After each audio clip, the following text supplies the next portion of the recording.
Okay, so today we are diving deep into a recipe, and this one is really exciting. Oh, yeah. It's curried carrot tomato soup with chickpea gremolata. Interesting. Now, I know what you might be thinking, soup again. Right. But It's cold out, though. yeah, exactly. And this is not just any soup. Okay. We're talking like vibrant flavors, Okay. some really surprising protein, Right. and a crunchy topping that will make you rethink what soup can be. I'm intrigued. So we have the recipe excerpt right here. Oh, right. And our mission is to unpack it all. Okay. Not just the how, but the why I like it.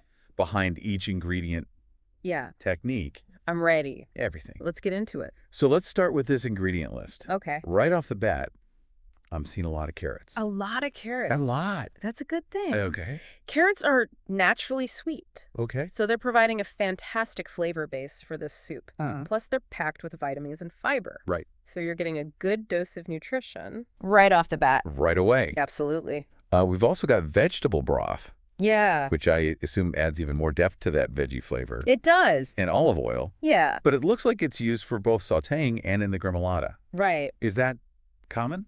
Yeah. I mean, it's a great way to ensure flavor consistency throughout the dish. Okay. So, like, you're using the same high-quality olive oil in the beginning and then at the end. Interesting. And it all comes together. So it's almost like a thread through the whole thing. Exactly. That makes sense. And speaking of flavor, Yes. let's talk about canned tomatoes. Okay, the canned tomatoes. Yeah. I have to admit, I usually just grab whatever's on sale. Sure.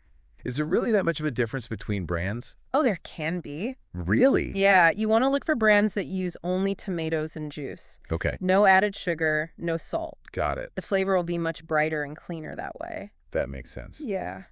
Okay, now, for the ingredient that really caught my eye, What's that? curry powder. Ah, This is where we can really have some fun, right? absolutely. Yeah. The type of curry powder you choose will dramatically impact the final flavor profile. Okay. So like a mild blend will offer warmth and fragrance, Hmm. but something like a Madras or Vindaloo curry powder Yeah. will bring a lot more heat. Okay.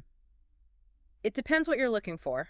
Totally. What do you like? I mean, I like a little spice, Yeah. but I don't want to, Yeah. be sweating Right. while I'm Right. eating my soup. Sure. So, I think I would probably go with something a little more mild, Okay. but it's good to know that there's options. Yeah, for sure. Now, onto the chickpeas. Okay. They're listed twice Interesting. in the ingredients, once for the soup and again for the gremolata. Double duty.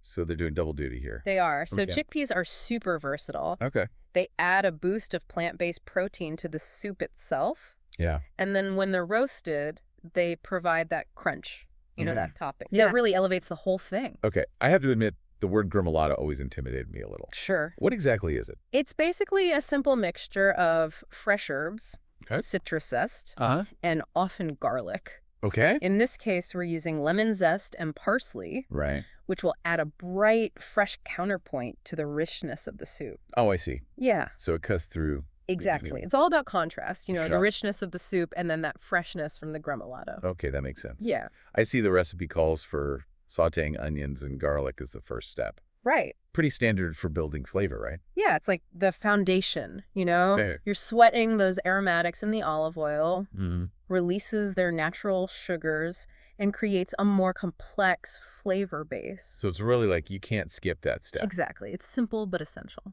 Next, we're simmering the carrots until they're tender.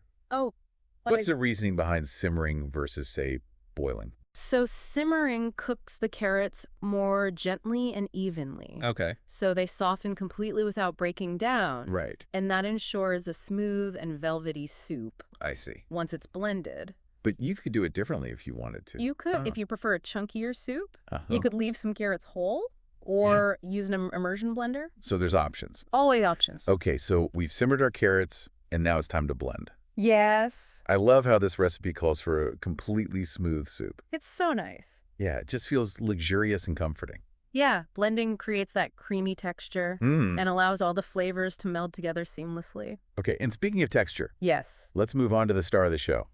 Oh. The crispy chickpea gremolata. Let's talk crunch. All right, let's talk crunch. Yeah. What's the key to getting those chickpeas perfectly crispy? High heat. Okay. So roasting them at around 400 degrees Fahrenheit, Mm. it allows the moisture to evaporate, creating that crunch. Actually, you have to watch them carefully. Yes, you do. Right? They can burn quickly. I've definitely learned that lesson the hard way. I think we all have at Yeah. some point. And I see we're combining the roasted chickpeas with the lemon zest and parsley right before serving. Right. Why is that? Timing is crucial here. Okay. So you add the lemon zest and the parsley at the last minute to preserve their freshness I see. and make sure that the chickpeas stay crispy. So it's all about that contrast again. It is. Freshness and a Yeah. little bit of crunch. Exactly. You want Yeah. that burst of flavor and texture in every bite. It all comes together so beautifully. It does. Yeah. You've got the sweetness from the carrots, Yeah. the warmth of the curry, and then that bright, fresh gremolata Yeah. to tie it all together. Yeah, it really is a symphony of flavors and textures. It is. And what's particularly impressive is how it manages to be both delicious and nutritious. Well, exactly. And, chickpeas are a nutritional powerhouse. Right. They're packed with protein and fiber. Yeah. So this soup is surprisingly filling for a vegetarian option. Yeah, you don't always get that with vegetarian options. Right. Sometimes you eat it and then an hour later you're hungry again. Exactly. But this one, This one's going to stick with you. it's a meal. It is. Yeah, and it really does encourage mindful eating. Oh, yeah. Yeah. You can take your time, savor the contrasting textures, the warmth of those spices, Uh-huh. the bright notes from the gremolata. Yeah. It's a wholesome experience. It really is. You could even explore different gremolata variations. Oh, really? Yeah, using different herbs, nuts, or spices. Like what?